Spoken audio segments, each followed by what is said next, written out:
آپ کو اس وقت اسلام آباد لے چلتے ہیں جہاں میاں محمد نواز شریف نیوز کانفرنس کر رہے ہیں۔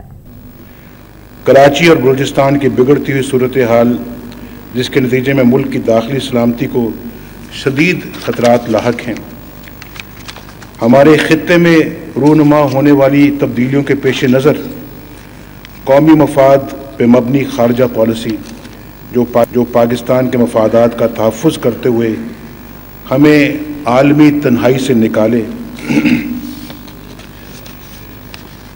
آپ سوچئے، ایک طرف ملک کو ان سنگین مسائل کا سامنا ہے تو دوسری طرف حکمرانوں نے محض $60 ملین کی کرپشن چھپانے کے لیے پورے جمہوری عمل کو داؤ پر لگا دیا ہے۔ پارلیمنٹ بے وقت کر دی گئی ہے اور وزارت عظمیٰ کے منصب کو خود کش حملہ آور بنا دیا گیا ہے۔ ایک وزیر اعظم کی قربانی کے بعد کہا جا رہا ہے کہ اگلا وزیر اعظم بھی عدلیہ کے فیصلوں کو تسلیم نہیں کرے گا۔ آخر یہ سلسلہ کہاں جا کر رکے گا؟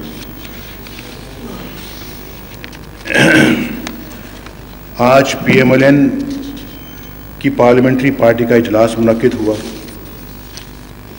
جس میں فیصلہ کیا گیا کہ PMLN کی طرف سے سردار مہتاب عباسی وزارت عظمیٰ کے امیدوار ہوں گے۔ ہمارے نزدیک یہ اہم موڑ ہے۔ ملک مثبت اور نتیجہ خیز تبدیلی کا منتظر ہے جس کے لیے حکومت کی اتحادی جماعتوں کا کردار اہم ہوگا۔ قوم یہ دیکھ رہی ہے کہ آج کس کا وزن کس پلڑے میں ہوگا۔ ایک طرف کرپشن، لوڈ شیڈنگ اور عدالتوں کی حکمت دولی کی روش ہے اور دوسری طرف لوڈ شیڈنگ کے ستائے ہوئے عوام ہے جو ملک میں آپ روز دیکھ رہے ہیں۔ ایک طرف کرپشن ہے، ایک طرف مس مینجمنٹ ہے، ایک طرف روز قرضے لیے جا رہے ہیں، ایک طرف اربوں روپے روز لے کر پاکستان کے ہر بچے کو مقروض کیا جا رہا ہے، ایک طرف پاکستان کے اندر لا اینڈ آرڈر کو دیکھنے والا کوئی نہیں ہے، سنبھالنے والا کوئی نہیں ہے، ایک طرف بلوچستان کے حالات کو کنٹرول کرنے والا کوئی نہیں ہے، ایک طرف یہاں پہ اداروں کا تمسخر اڑایا جا رہا ہے اور دوسری طرف جو ہے وہ پاکستان کو آگے لے جانے والے لوگ موجود ہیں۔ یہ دیکھنا یہ ہے کہ اتحادی جماعتوں کا اس میں کیا کردار ہوتا ہے، اور اتحادی جماعتیں جو ہے میں سمجھتا ہوں کہ جو موجودہ صورتحال جو درپیش آئی ہے حکومت کو اور اس موجودہ حکومت کو، اس میں اتحادی جماعتوں کا بھی اتنا ہی کردار ہے جتنا کہ پیپلز پارٹی کا کردار ہے۔ اس میں کوئی کسی کو شبہ نہیں ہونا چاہیے۔ میری بڑی یہ خواہش تھی کہ احتساب ان ساری چیزوں کا پارلیمنٹ کرتی۔ مجھے آپ یہ بتائیے کہ کیا پیپلز پارٹی کا یہ آج کئی حضرات یہ کہتے ہیں، میں نے میڈیا میں بھی یہ بات سنی ہے اور میں میڈیا کی بات یہ کر رہا ہوں کہ آج یہ کہا جاتا ہے کہ یہاں پر جو ہے وہ سپریم کورٹ کو یہ فیصلہ نہیں کرنا چاہیے تھا۔ کیا پیپلز پارٹی نے خود احتسابی کا عمل جو ہے اس کو اپنایا؟ کیا اس سے وہ گزری؟ کیا پیپلز پارٹی نے اس بات کا جائزہ لیا کہ آصف علی زرداری صاحب کے سوئس کورٹس کے اندر پیسے کیوں ہیں؟ وہ پیسہ کہاں سے آیا؟ کیا وہ کک بیک کا پیسہ نہیں ہے؟ کیا وہ جو ہے وہ کمیشن کا پیسہ نہیں ہے؟ اور پھر کیا ایسے شخص کو اس اونچے منصب پہ فائز کیا جانا چاہیے؟ اور پھر کیا ایسے شخص سے پوچھنا چاہیے کہ بھی بتائیے، آپ ہمیں تو پہلے سیٹسفائی کریں کہ آپ یہ کہاں سے لے کے آئے ہیں پیسے؟ اس کے بعد جب یہ انہوں نے نہیں کیا تو کم از کم پارلیمنٹ کو یہ احتساب کرنے دینا چاہیے تھا۔ پارلیمنٹ میں سمجھتا ہوں کہ اس کو کم از کم اتنی ان کو فریڈم دی جاتی ہے اپنے ان ممبران کو بھی کہ اگر وہ پارٹی میں نہیں کر سکتے تو کم از کم پارلیمنٹ کے اندر یہ آواز ریز کرتے ہیں، اور پارلیمنٹ کے ممبران کا یہ فرض تھا، ان کو دیکھنا تھا کہ ہمارا اگر ہمارے اندر یہ ایک میں پیپلز پارٹی کے ممبران کی بات کرتا ہوں، میرے خیال ان کو یہ سب آواز اٹھانی چاہیے تھی وہاں پر، تو میں یہ سمجھتا ہوں کہ پھر اس کے بعد وہاں پر نہیں ہوا تو لازماً ایسے دروازے کھلے رہنے چاہیے کہ اگر پارلیمنٹ اپنا کردار ادا نہیں کرتی، ایک سیاسی پارٹی اپنا کردار ادا نہیں کرتی، تو پھر کم از کم ایسے راستے کھلے رہنے چاہیے جہاں پہ کم از کم ان چیزوں کا نوٹس لیا جائے اور وہاں پہ اس کا احتساب ہو. ہم تو یہ سمجھتے ہیں، اور یہ بہت اچھی بات ہے، یعنی کہ میں یہ اگر پارلیمنٹ میں احتساب ہوتا، جس کی کہ سپریم کورٹ نے بھی جو ہے اس کو موقع دیا، پارلیمنٹ کو، اسپیکر کو بھی موقع ملا کہ وہ بھی اس میں اپنا کردار ادا کرے. جب چاروں طرف سے کردار ادا نہیں کیا بلکہ تمسخر اڑایا گیا اور کہا جاتا رہا کہ جناب یہ کیا ہے، یہ تو پارلیمنٹ ہے، پارلیمنٹ اپنے فیصلے خود کرے گی، یہ جو ہم اپنا جو ہے وہ کسی کے ماتحت نہیں ہیں. اور جس طرح سے انہوں نے قانون، آئین اور پھر عدالتی روایتوں کی دھجیاں جو اڑائی ہیں، تو پھر میرا خیال ہے کہ اور اسپیکر نے بھی اپنا کردار صحیح ادا نہیں کیا، تو پھر ان کے پاس گیا اور پھر انہوں نے یہ فیصلہ کیا، بلکہ فیصلہ ان کو کرنے کے لیے جواز بنائے گئے. میں سمجھتا ہوں کہ یہ قدرتی طور پہ جواز بنے ہیں، اور انہوں نے دھکیلا فیصلہ سپریم کورٹ کی طرف کہ وہ پھر فیصلہ کریں. میں اس کے باوجود کہ میں سمجھتا ہوں کہ یہ ایک بہت اچھی بات ہوئی ہے، ایک پاکستان میں بہت بڑی پریسیڈنٹ سیٹ ہوئی ہے کہ اس ادارے کی طرف سے فیصلہ ہے. ورنہ ماضی میں تو اس طرح کے فیصلے کے لیے پھر یہاں پاکستان میں فوج آتی رہی ہے، مارشل لاء لگتے رہے ہیں، پریزیڈنٹس اسمبلیوں کو ڈیزالو کرتے رہے ہیں. شکر خدا کا یہ ہے کہ آج کم از کم یہ ادارے جو ہیں یہ آزاد ہیں اور آزادی کے ساتھ اپنا فیصلہ کر سکتے ہیں. یہ بڑی ایک خوشائند بات ہے.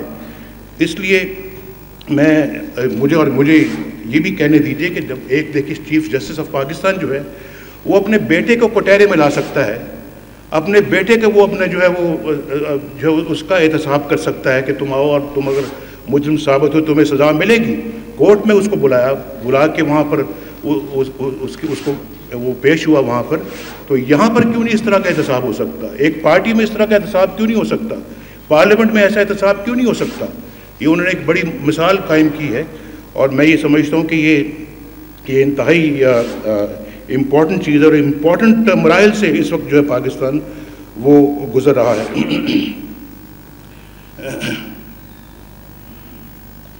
اس کے بعد میں یہ سمجھتا ہوں کہ ہم سمجھتے ہیں کہ یہاں پر اس حکومت جو اس وقت پاکستان کے اوپر نازل ہوئی ہے،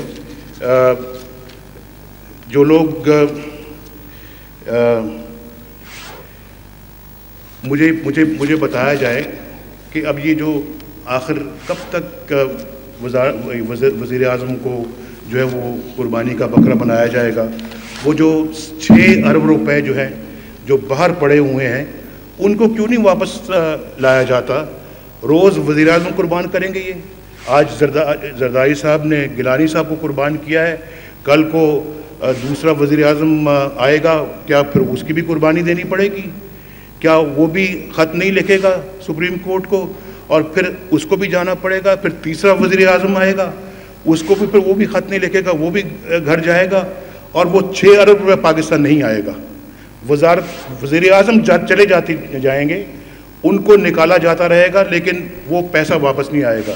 بھائی وہ پاکستان کا پیسہ وہ واپس لے آؤ، بچ جاؤ اس سے.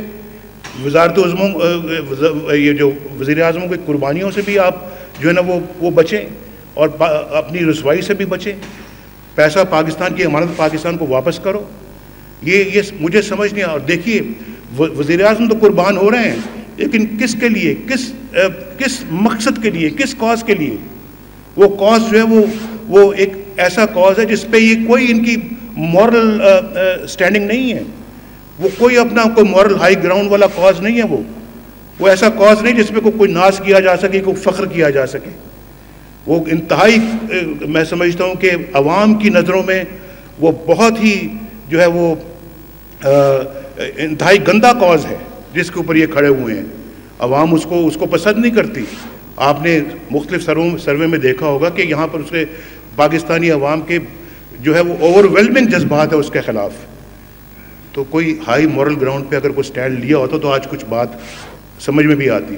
لیکن کس چیز پہ سٹینڈ لیا, وہ جو پیسہ کمیشن اور کک بیکس کے ذریعے سے ملک سے باہر پہنچایا اس پہ سٹینڈ لیا ہوا ہے. اس کی وجہ سے وزیر اعظم قربان ہو رہے ہیں, قربانی کی بھیڑ چڑھ رہے ہیں, اور وہ شخص جو ہے وہ پاکستان میں واپس پیسہ لانے کے لیے تیار نہیں ہے, قوم کی امانت قوم کو واپس کرنے کے لیے تیار نہیں. اور یہی چیز اس لیے آپ دیکھیں کہ مختلف وزراء کی طرف سے بھی آپ دیکھیں کہ انہوں نے پیسے واپس کیے ہیں سپریم کورٹ کو, جو دولت پاکستان کی لوٹی ہوئی تھی وہ بھی واپس کیے. تو لہذا ہم تو سمجھتے ہیں کہ آج امتحان ہے ان تمام لوگوں کا, ان تمام پارٹیوں کا, ان تمام افراد کا جو اس وقت آج فیصلہ کن کردار ادا کر سکتے ہیں, جو قومی اسمبلی کے ممبران ہیں, کہ وہ اپنا ویٹ کس کے پلڑے میں ڈالتے ہیں. وہ پاکستان کے اندر ایک صاف ستھری جمہوریت, ایک صاف ستھرا نظام اور ایک پاکستان کی ترقی اور خوشحالی کے پلڑے میں ڈالتے ہیں, یا پھر وہ اس لوڈ شیڈنگ کو مزید آگے بڑھانے کے پلڑے میں ڈالتے ہیں, یا وہ کرپشن کو مزید آگے بڑھانے کے پلڑے میں ڈالتے ہیں, یا پھر سپریم کورٹ کی توہین کرنے والوں کے پلڑے میں ڈالتے ہیں, یا پاکستان کو جو اس وقت تباہی کے راستے پہ چلا رہے ہیں ان کے پلڑے میں ڈالتے ہیں. یہ میرا خیال ہے کہ آج ان دو چیزوں کا فیصلہ ہوگا. اب آپ نے بھی دیکھنا ہے, یہ قوم بھی دیکھ رہی ہے, کون کس کے پلڑے میں اپنا ووٹ ڈالے گا.